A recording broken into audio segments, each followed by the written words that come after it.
días, queridos hermanos, tengan todos ustedes un hermoso y último gran día de la fiesta. Hemos ya celebrado tabernáculos y todas las experiencias vividas, aquellas enseñanzas, en realidad son un tesoro que nos llevaremos de vuelta a nuestros hogares. Nos damos cuenta entonces que la Biblia es una historia tremenda, que se vivió, se vive y se seguirá viviendo en el futuro. Es algo que solo los entendidos podemos seguir a través de nuestro discernimiento. Es una historia que comenzó antes de la fundación del mundo y que sigue obrando maravillas hasta el día de hoy en cada uno de nosotros. El primer día que llegamos seguramente hubo rostros muy alegres. Después de todo, Dios nos dice que debemos alegrarnos en sus fiestas. Y este último y gran día es una santa convocación diferente a estos primeros 7 días. Y es otra fiesta en la cual debemos conservar esa misma alegría inicial. Debemos reconocer que es normal sentir que la fiesta está terminando. Y debemos entonces volver al mundo. Tal vez ha sido una fiesta especial para cada uno de nosotros, por toda la contingencia, por todo lo que ha sucedido en el mundo en el último tiempo, crisis sociales y también esta pandemia que ha asolado al mundo.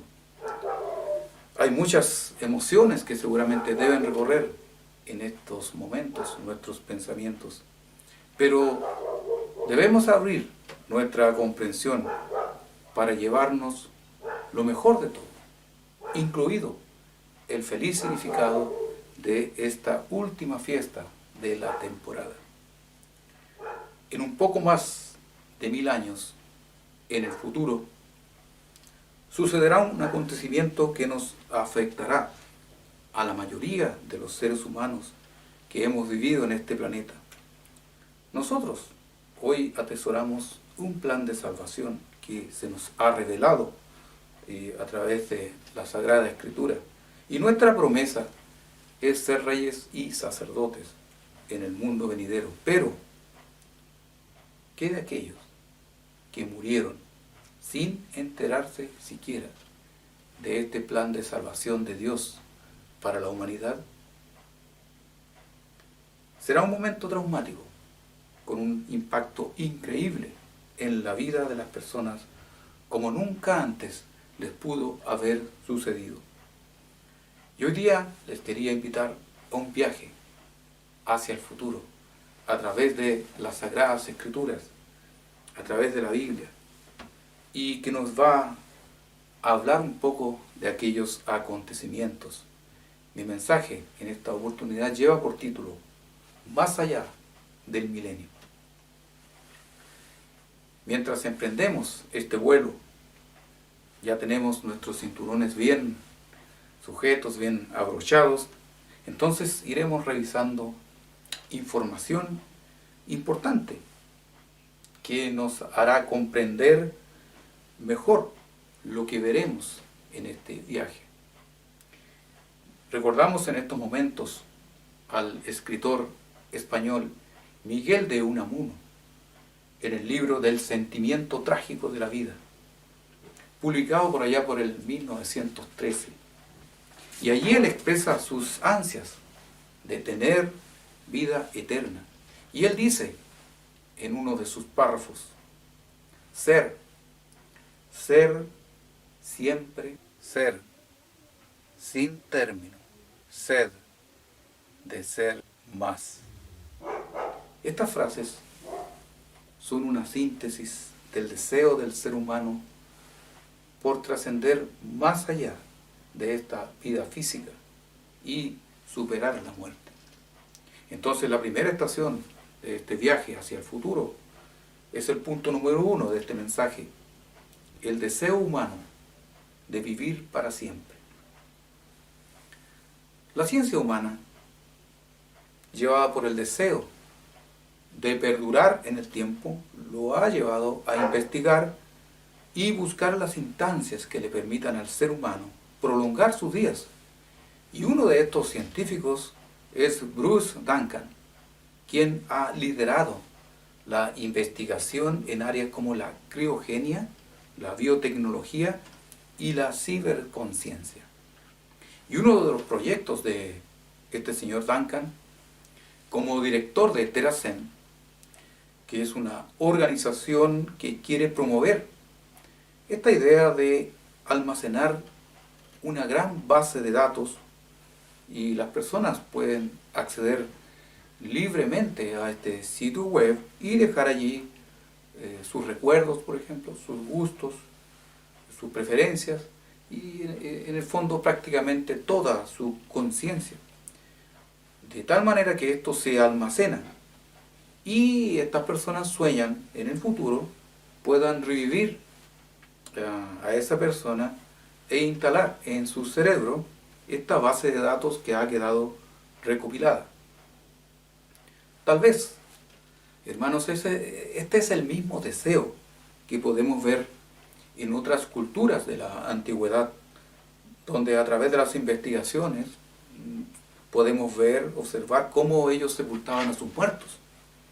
En las pirámides y otros descubrimientos arqueológicos se repite el hecho del contenido en aquellas fosas mortuorias, en donde se sepultaba a la persona con tesoro, con alimentos, utensilios, herramientas, y nos damos cuenta entonces que la idea es que las personas comenzaran otra vida, más allá de aquella que estaban finalizando. Y en el fondo no aceptaban también que la persona ya no pudiera existir más como tal. Las personas en el mundo pueden pensar que eso era de los antiguos, de personas que no podían aceptar de alguna manera lo que es la muerte. Pero claramente esto no ha cambiado hasta nuestros días. Si miramos el proyecto de Bruce Duncan, vemos que ni aún en este tiempo es algo que como seres humanos aceptamos. Las religiones del mundo, por otro lado, crean sus propios mitos al respecto y hacen su parte y aceptan mitos como el cielo, el infierno, el purgatorio, donde van las supuestas almas que no han alcanzado el nivel de pasar a la gloria de Dios. Otras creencias como el nirvana, la reencarnación, en el fondo se inventan cosas para no reconocer que cuando morimos, morimos. Y nos preguntamos, ¿podrá el hombre conseguir el propósito de alargar sus días? Recordemos también en esta ocasión que alguna vez el ser humano quiso construir una gran torre que llegara hasta el cielo. Y bien sabemos lo que pasó en aquella oportunidad. Tal vez hay cosas que el hombre jamás pueda conseguir. Pero ese no es el punto. El tema es que cuando el hombre se empecina en algo, hace todo lo necesario para poder alcanzarlo. Vayamos a una escritura, si me quieren acompañar, aquí en Génesis, el primer libro de la Biblia, aquí en el capítulo 11. Y ahí en el versículo 6 leemos lo siguiente. Y dijo el Eterno, he aquí el pueblo es uno, y todos estos tienen un solo lenguaje. Tal como en la actualidad, cuando el hombre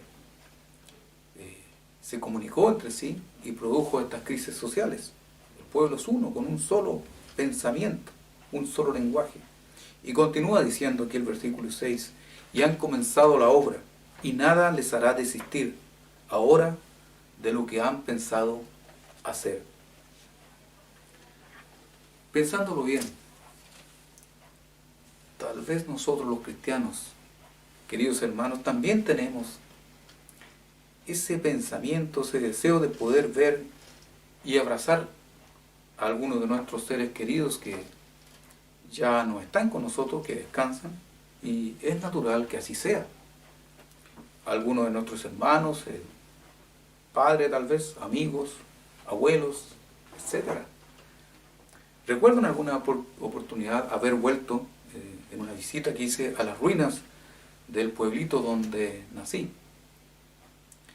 Y allá comenzando los años 60, y al pasar por uno de estos lugares, uno de los mejores conservados en este sitio, es decir, el cementerio, y yo pude ver algunas cosas que evidenciaban que en ese lugar hubo vida, hubo personas que habitaron esos parajes, ahora desolados de la pampa chilena. Y en aquel cementerio pudimos ver algunos ataúdes que con la erosión del tiempo comienzan a salir hacia arriba y dejan incluso ver los restos óseos de aquellas personas que vivieron, crecieron y murieron allí. Hermanos, nosotros hoy tenemos una esperanza diferente tal vez al resto del mundo, diferentes tal vez a lo que es el cristianismo tradicional, y que nos hace vivir la vida de manera diferente, que si no hubiésemos conocido tal vez este camino. Nosotros hoy pensamos que si calificamos y nos vamos a dormir antes de que venga Cristo, todo ese tiempo nos parecerá apenas un segundo, un abrir y cerrar de ojos para ser transformados y nacer dentro de la familia de Dios.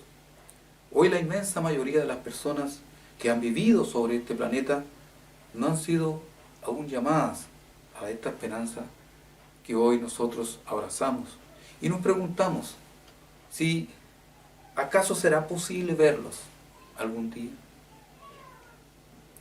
Hermanos, vamos a sobrevolar una zona en este viaje hacia el futuro que nos dará respuesta a esta interrogante.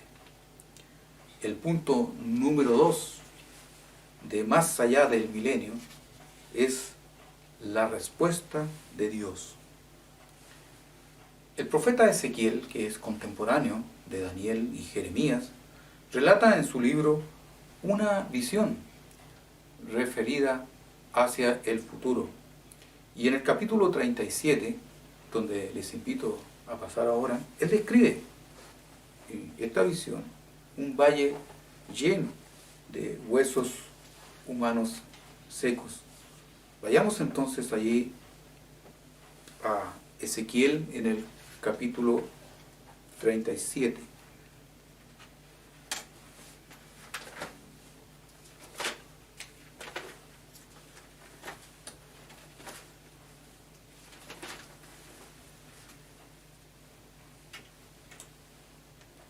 Allí partiendo en el versículo 1 dice lo siguiente: la mano del Eterno vino sobre mí, y me llevó en el espíritu del Eterno, y me puso en medio de un valle que estaba lleno de huesos. Y me hizo pasar cerca de ellos por todo en derredor, y he aquí que eran muchísimos sobre la faz del campo, y por cierto secos en gran manera.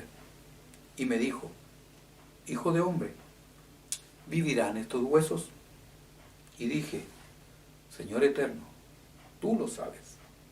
Y es la pregunta que nos hacemos, hermanos, cuando recordamos a uno de nuestros seres queridos que descansan y que ellos crecieron, vivieron y no fueron llamados a este camino. ¿Vivirán estos huesos?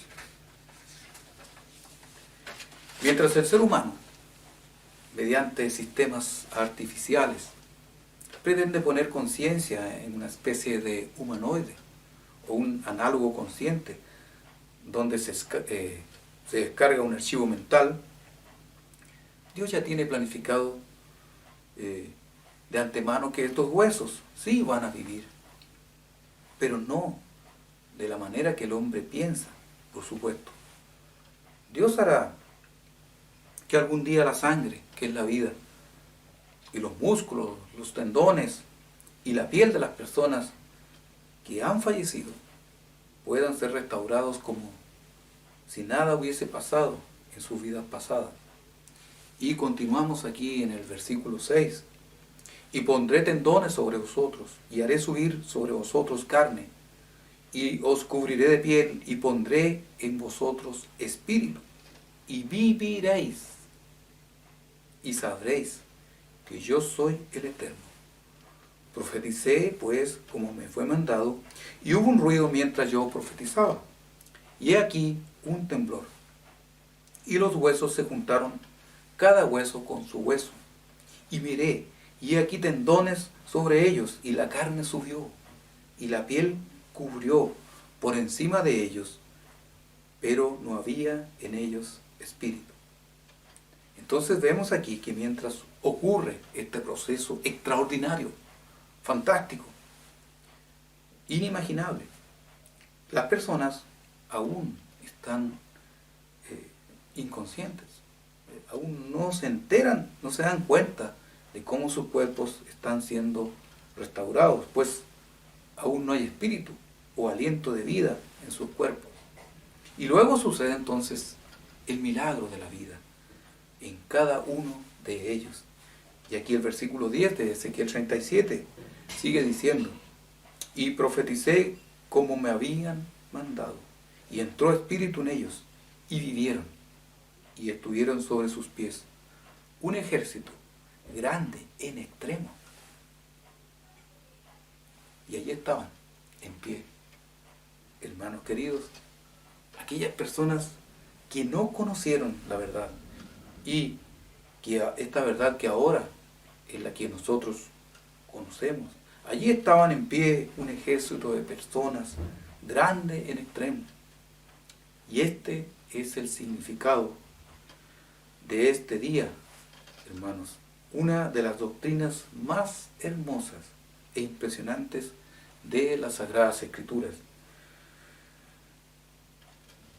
Me viene a la memoria que aquí en Sudamérica, por ejemplo, tenemos grandes ciudades con millones de habitantes.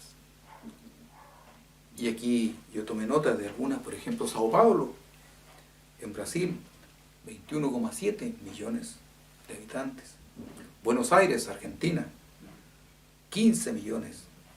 Río de Janeiro, Brasil, 13,4 millones. Bogotá, Colombia, 10,6 millones. Lima, Perú, 10,4 millones. Santiago de Chile, 6,7 millones de habitantes. Entonces podemos preguntarnos, ¿cuántos de estos habitantes conoce este camino? ¿Cuántos conocen verdaderamente a Cristo? Por otra parte, la Escritura nos dice que solo podemos ser salvos a través de Jesucristo. Vamos a una escritura aquí ya en lo que se conoce como el Nuevo Testamento, aquí en Hechos, en el capítulo 4. Vamos entonces al versículo 11 de Hechos 4. Y allí dice lo siguiente: este Jesús es la piedra reprobada por vosotros los edificadores, la cual ha venido a ser cabeza del ángulo, y en ningún otro hay salvación, porque no hay otro nombre bajo el cielo dado a los hombres en que podamos ser salvos. Las personas en el mundo cada vez son más escépticos a creer en cosas que se trate de Dios. De hecho, dicen ellos que hablar de política, de deportes o de religión es un punto que no tiene acuerdo entre las personas, como si la verdad de Dios fuese algo comparable con algún tipo de fanatismo del mundo. El hecho es que la mayoría vive, se divierte o trata de pasarlo lo mejor posible en esta vida física para luego morir sin haber siquiera enterado del plan de Dios. Hace un tiempo atrás una persona, recuerdo, fue muy difícil cuando le hablé que no podía entregarle un producto en día de sábado o en un día de fiesta de trompetas. Bueno, lo menos que me dijo fue que yo era un fanático religioso, lo que demuestra que ellos en realidad ignoran que estos días santos revelan el plan de salvación, no solo para lo que ellos llaman fanáticos religiosos, sino que es algo que alcanzará en algún momento a la humanidad entera. Siguiendo entonces lo que dice, todos en algún momento o se vuelven fanáticos religiosos o terminarán en el lago del fuego. Para aquellos que en definitiva no acepten este proceso de salvación a través de Jesucristo, que es la piedra angular que la mayoría ha rechazado. Entonces este último y gran día anticipa el cumplimiento de un maravilloso plan. Hermanos, esta fiesta es diferente a la fiesta que acabamos de celebrar. Es cierto que está dentro de la temporada, así como está Pascua y panes sin levadura. Y en este viaje fantástico recordamos las escrituras que nos hablan de esta fiesta. Vamos a Levítico, por favor, allí en el capítulo 23 de Levítico.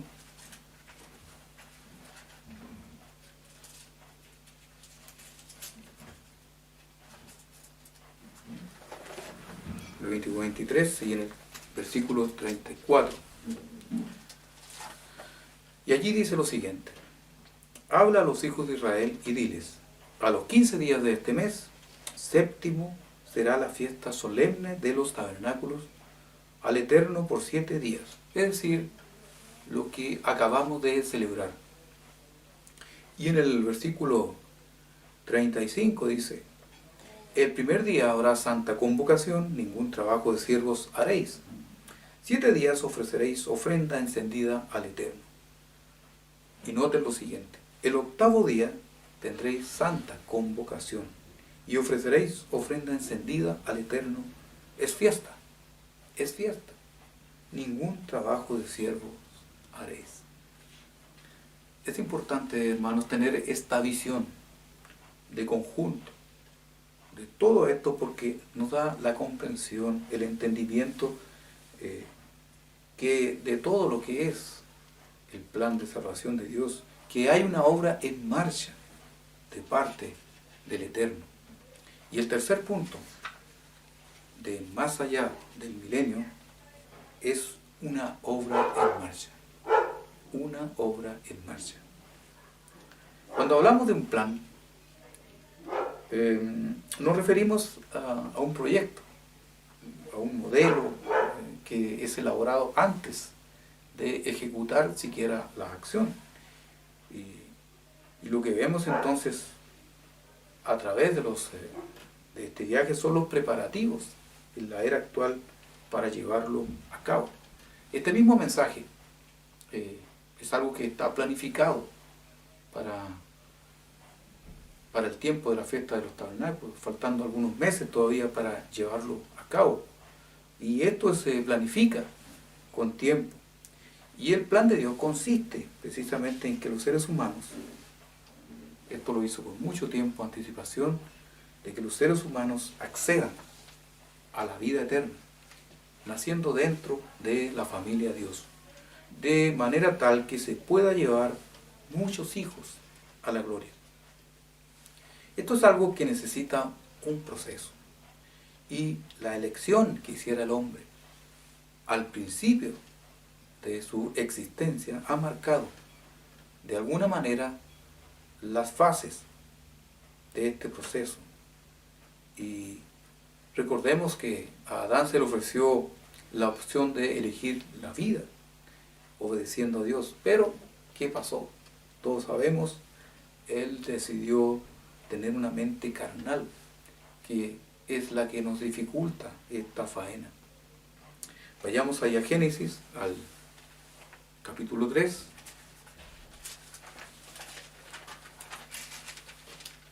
Y versículo 22. Allí dice, y dijo el Eterno Dios, He aquí el hombre es como uno de nosotros, sabiendo el bien y el mal. Ahora pues que no alargue su mano y tome también del árbol de la vida y coma y viva para siempre. El ser humano tiene lo que es el conocimiento del bien y del mal, de alguna manera como Dios, pero no tiene la capacidad de elegir hacer siempre el bien y nunca pecar. Es decir, no tiene el carácter santo y justo de Dios. Y en realidad, como se ha dicho ya por algunos de nuestros ministros, Dios no quiere tener más de un Satanás viviendo para siempre, lo que sería una vida muy desdichada y sin la posibilidad de ser feliz. Entonces, ¿cómo vemos aquí? El hombre es alejado de la vida eterna. Continuando aquí, versículo 23 de Génesis 3, dice: y lo sacó el Eterno del huerto del Edén, para que labrase la tierra de que fue tomado. Echó pues fuera al hombre, y puso al oriente del huerto de Edén querubines, y una espada encendida que se revolvía por todos lados, para guardar el camino del árbol de la vida. El hombre ha hecho grandes avances en materia de lo físico. Vemos como la ciencia ha realizado avances tecnológicos increíbles. Uno piensa, ustedes han visto, por ejemplo, cómo una impresora 3D puede imprimir un corazón. Es una noticia que salió hace poco, y aunque sea a escala, y hacer que ese corazón artificial funcione, esto es algo increíble realmente. Y podemos viajar también fuera de la Tierra y armar una estación espacial lejos de aquí, y nosotros no podemos negar que en todo ello hay ciencia, utilizando las leyes naturales que Dios ha creado. Hay personas que se niegan a todo lo que sea ciencia respecto a Dios, pero lo que vemos es que la Biblia también habla de la ciencia, y Dios no fue ningún mago, en realidad Él creó todo con inteligencia.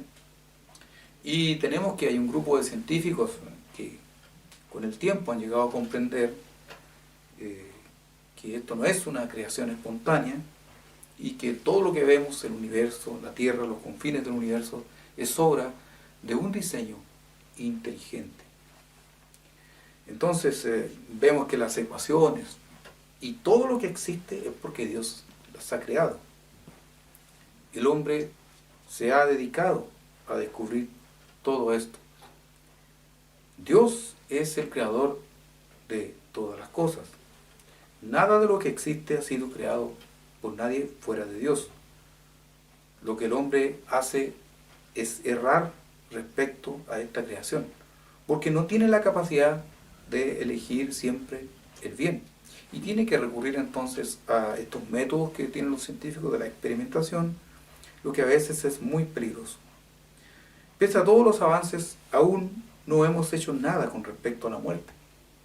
Todas las mentes brillantes que han existido en el mundo, Einstein, Hawking, entre otros, están muertos.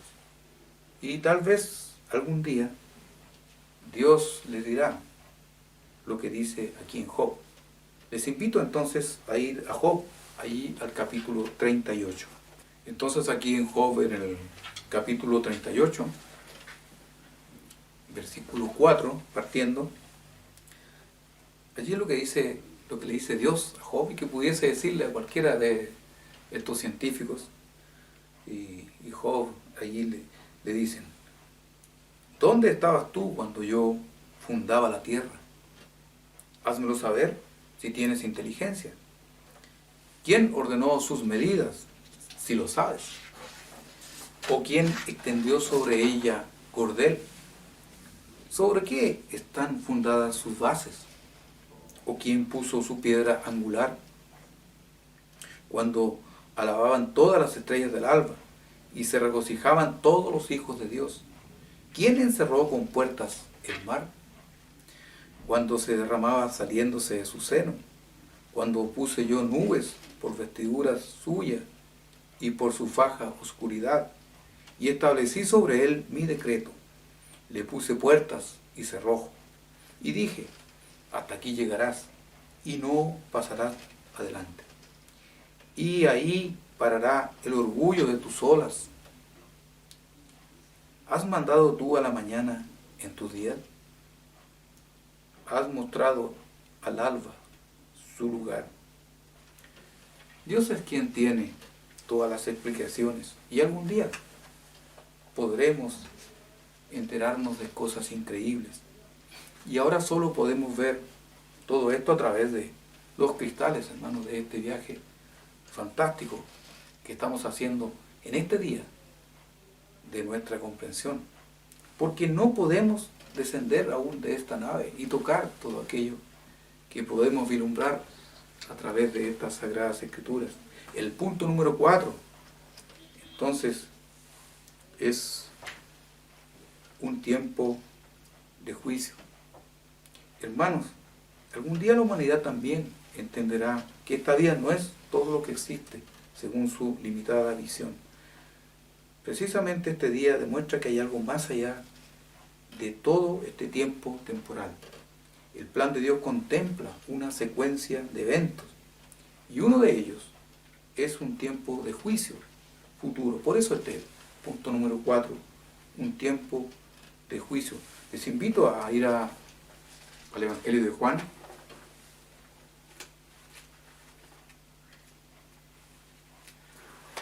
Allí en el capítulo 5 y versículo 28.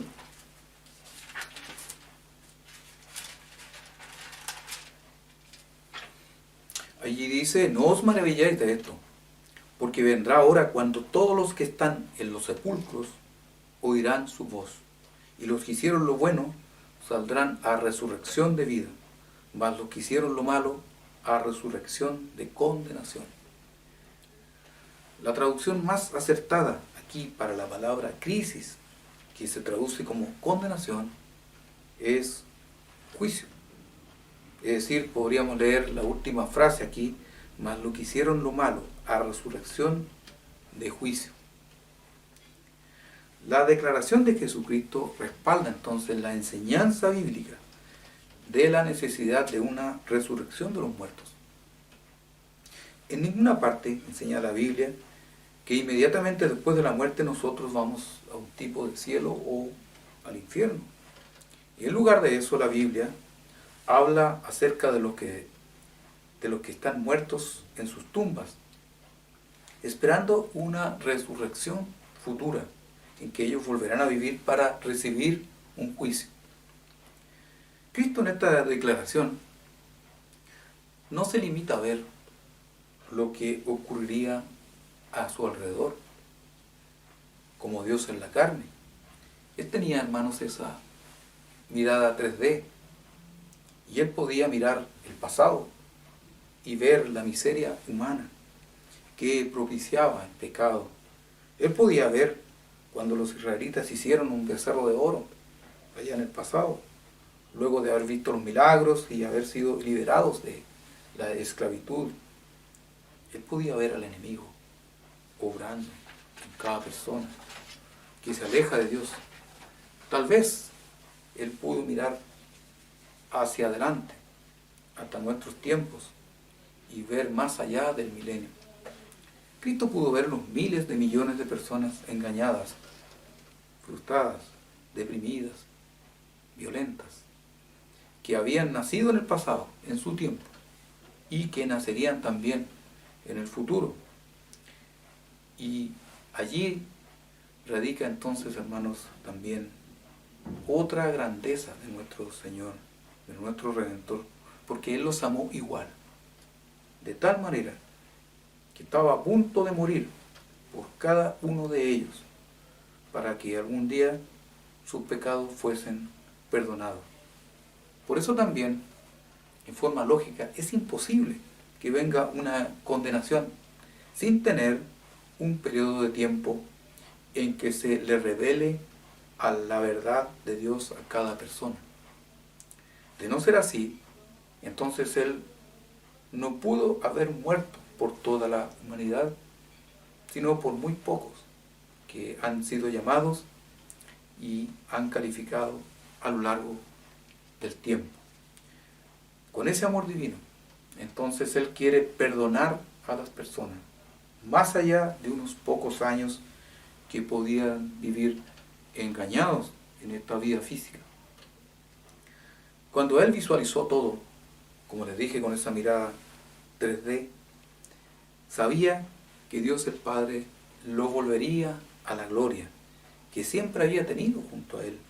Él había triunfado sobre la muerte y quiere compartir ese triunfo con toda la humanidad. Por ese motivo, lo expresa en la Escritura diciendo, a través de Pedro, en su segunda carta, que les invito a pasar, algo que debe llenarnos de ánimo y mucha esperanza a todos nosotros respecto a la humanidad entera. Allí en Pedro, en la segunda carta de Pedro, en el capítulo 3, versículo 9, allí dice: el Señor no retarda su promesa, según algunos la tienen por tardanza, sino que es paciente para con nosotros, no queriendo que ninguno perezca, sino que todos procedan al arrepentimiento. Dios no quiere, hermanos, que aquellos niños de África, que murieron tal vez de hambre, sin ninguna esperanza, queden olvidados en el tiempo para siempre.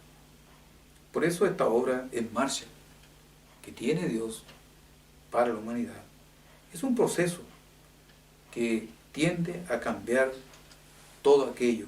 Y es lógico preguntarnos, ¿cómo es que esto se lleva a cabo?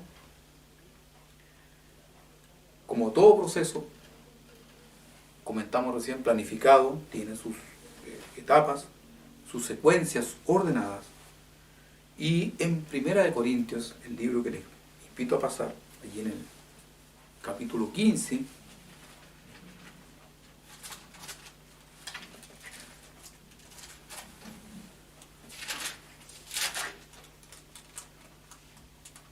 y en el versículo 22, allí dice algo interesante, porque así como en Adán todos mueren, también en Cristo todos serán vivificados. El ser humano fue alejado, como vimos, del árbol de la vida. El alma que pecare, esa morirá, dice Ezequiel 18:20. Y Pablo le dice en su carta a los Romanos, en el capítulo 3, versículo 23, por cuanto todos pecaron y están destituidos de la gloria de Dios. Y entendemos que para que el hombre tenga la oportunidad de vivir, entonces es necesario un segundo Adán, un redentor, que haga posible ser vivificados, es decir, dotados de vida, alguien que pague nuestra pena de muerte. Todo esto, hermanos, lo comprendemos en la Pascua y panes sin levadura. Nuestro Señor Jesucristo es el mediador de un nuevo pacto, y bajo Cristo entonces podemos ser salvos. No solo nosotros, sino toda la humanidad. Pero siendo Dios un Dios de orden, el proceso tiene fases, secuencias perfectas. Y continúa hablando Pablo en 1 Corintios 15, ahí en el versículo 23. Pero cada uno en su debido orden. Cristo, las primicias, luego los que son de Cristo en su venida. Cristo es el primer resucitado, el Hijo del Hombre. Dios en la carne, que abandonó voluntariamente aquella gloria que siempre tuvo junto al Padre. Vino como un siervo, vino a los suyos, y los suyos no lo recibieron, no lo reconocieron. El pueblo judío no le fue quitado el velo a la venida de Cristo, salvo algunos que sinceramente abrazaron la conversión. Nuestro Redentor resucitó al tercer día de haber estado en el vientre de la tierra y habiendo vencido la muerte. Se convierte entonces en el primer resucitado luego de haber tenido una vida física como cualquiera de nosotros. Continúa diciendo aquí 1 Corintios 15, versículo 23, luego los que son de Cristo en su venida. Aquí entramos en escena los llamados en este tiempo, aquellos elegidos que perseveraron hasta el fin, manteniéndose fieles en la obediencia a nuestro Dios hasta la muerte, como Abraham, Moisés, Elías, Josué, David, Pedro, Pablo, y ojalá, hermanos, que cada uno de nosotros, los que alcancemos el fin de los tiempos y aún estemos vivos al regreso de nuestro Señor Jesucristo. Las primicias que vimos en Pentecostés, aquellos primeros granos de primavera, que o resucitamos o somos transformados, naciendo en la familia de Dios. Hermanos, vimos recién en 2 de Pedro, en el capítulo 3, que Dios quiere que todos alcancemos la salvación. Cristo lo alcanzó. Luego, el turno de los llamados. Entonces, ¿qué sucede con el resto según esta secuencia? Cristo nos responde también esta interrogante en el libro del Apocalipsis, aquí en el último libro de la Biblia. Pues vayamos allí para ver la respuesta, allí en el capítulo 20 y versículo 5. Aquí está la respuesta de nuestro Señor Jesucristo y dice: pero los otros muertos no volvieron a vivir hasta que se cumplieron 1000 años. Esta es la primera resurrección, dice versículo 5. Aquí Cristo le muestra al apóstol Juan que luego de los eventos que ocurren en la segunda venida, la inmensa mayoría de la humanidad no vivieron de nuevo, sino hasta que se cumpla el milenio. Al estudiar el contexto de estos versículos, es bueno decir, todos sabemos que el hombre es quien ha dividido la Biblia en capítulos, en versículos, y por lo tanto, lo correcto aquí debiera ser, en el versículo 5 de Apocalipsis 20, pero los otros muertos no volvieron a vivir hasta que se cumplieron 1000 años. Y allí finalizar. Apocalipsis 26 debiera comenzar con: esta es la primera resurrección. Bienaventurado y santo el que tiene parte en la primera resurrección. Obviamente los muertos, si vuelven a vivir luego de 1000 años, entonces no sería la primera resurrección, puesto que eso es algo que sucede con las primicias que son resucitados o transformados antes del milenio para ser reyes y sacerdotes. La visión continúa para Juan, luego de ver lo que sucede en la primera resurrección.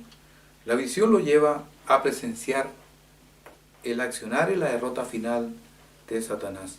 Y luego entonces, en el versículo 12, vemos lo increíble en este viaje fantástico que estamos realizando en el tiempo a través de las Sagradas Escrituras.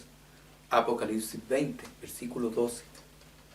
Y vi a los muertos, grandes y pequeños, de pie ante Dios, y los libros fueron abiertos, y otro libro fue abierto, el cual es el libro de la vida. Y fueron juzgados los muertos por las cosas que estaban escritas en los libros, según sus obras. Noten, hermanos, que fueron abiertos los libros, y que no es otra cosa que el conjunto de los libros que nosotros conocemos como Biblia. Un término procedente de la palabra griega biblión, que significa rollo, papiro o libro. y de la expresión griega ta Biblia ta Hagia, que significa libros sagrados. Y estos libros, es decir, la Biblia, había estado cerrada hasta ese momento para estas personas, aquellos que han vivido a través de los siglos, cuyos velos a la comprensión de Dios jamás fueron quitados. Ellos estaban allí ahora dispuestos a aprender y recibir el juicio, el mismo que hoy día tenemos nosotros por ser la casa de Dios. Entonces este plan es comprendido por ellos también en ese momento, y tendrán como gran testigo también el maravilloso periodo de 1000 años que ha transcurrido. Estas personas seguramente compararán ese periodo con los recuerdos que tengan de su vida antes de ese evento, y será, ustedes pueden imaginar, algo muy provechoso para ellos tener esas dos visiones. Seguramente, hermanos, el camino de la mayoría de estas personas se volverá a vivir en favor, de acuerdo a la manera de Dios. El periodo del juicio no es un día, no es una sentencia como a veces lo dicen estas películas de Hollywood. Es un tiempo de juzgar a la manera de lo que ocurre con nosotros hoy día. Vayamos a comprobarlo aquí al Biblión, el libro de los libros. Vamos aquí a Primera de Pedro, en el capítulo 4, versículo 17. Aquí dice: porque es tiempo de que el juicio comience por la casa de Dios. Y si primero comienza por nosotros, ¿cuál será el fin de aquellos que no obedecen el Evangelio de Dios? Aquellos muertos que vuelven a la vida lo harán de una manera física y temporal, por supuesto, con la idea de ser enseñados, de ser adoctrinados en esta verdad. No tendrán al enemigo que pueda engañarlos. Y vamos entonces, hermanos, a la última estación ya de este viaje, punto número 5, un tiempo glorioso en el futuro. Hermanos, serán tiempos grandiosos. ¿Cuántas lágrimas derramadas hubo por cada persona que ha fallecido? Aviones de pasajeros que desaparecieron de pronto en el océano, en las guerras. Todo lo que hayan vivido volviendo a la vida es algo que cuesta imaginar realmente la cantidad de personas y cómo se puede organizar realmente todo esto. La alimentación, los espacios normales que las personas necesitan para hacer sus cosas. Si uno piensa en este mundo, todos los establecimientos, organizaciones colapsan por una pandemia y ya no hay lugares donde atender a las personas que se enferman al mismo tiempo. ¿Se imaginan ustedes cómo se va a organizar todo ello? Obviamente el gobierno de entonces no va a colapsar. No va a colapsar, pues tendrán todo dispuestos, según lo planificado por nuestro Señor en el reino. Muchos de ellos se preguntarán, bueno, o muchos de nosotros nos podemos preguntar, ¿y los niños, los bebés, cómo resucitarán? ¿O las personas mayores resucitarán siendo ya de edad avanzada? ¿O aquellos que fueron casados varias veces? ¿Cuál va a ser el esposo o la esposa de la persona? Aquellas personas que sufrieron, murieron, sufriendo un trauma terrible. ¿Cómo será restaurada la mente de aquellas personas, su dignidad o el dolor de todos aquellos? Hay un libro, que es el libro de Walter Erwin y Robert Javru, es el libro Al encuentro del Nuevo Testamento. Y en la página 57, aquí habla de los saduceos, que básicamente eran una aristocracia sacerdotal que llegó al poder mediante conexiones con sumos sacerdotes y familias aristocráticas. Estamos hablando de esta clase que existió ahí en el tiempo de Jesucristo. Entonces ellos rechazaban casi todo lo que creían, por ejemplo, los fariseos y los más piadosos judíos. No creían en los ángeles o los espíritus, no creían en la resurrección de los muertos y en el juicio o la venida del Mesías. Para que notemos con los grupos que tuvo que lidiar nuestro Señor Jesucristo en su tiempo. Y hay un pasaje en la Biblia donde salen estas personas atacando a nuestro Señor, precisamente en el tema de la resurrección. Vayamos ahí a Mateo, en el capítulo 22 y versículo 23.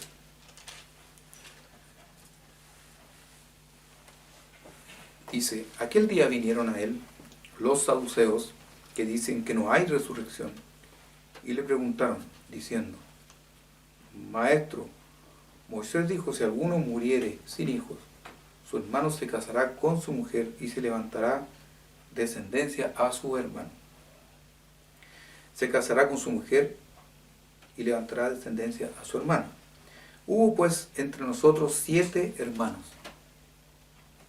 El primero se casó y murió, y no teniendo descendencia, dejó su mujer a su hermano.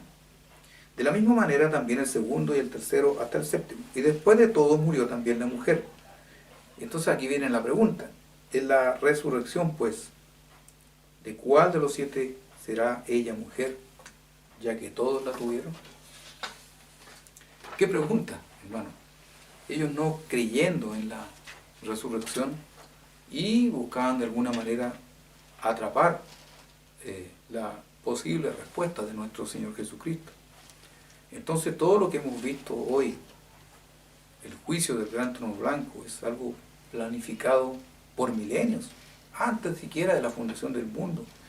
Y vemos entonces esta respuesta categórica de nuestro Señor, continuando aquí en el versículo 29. Entonces respondiendo Jesús les dijo, erráis, ignorando las Escrituras y el poder de Dios.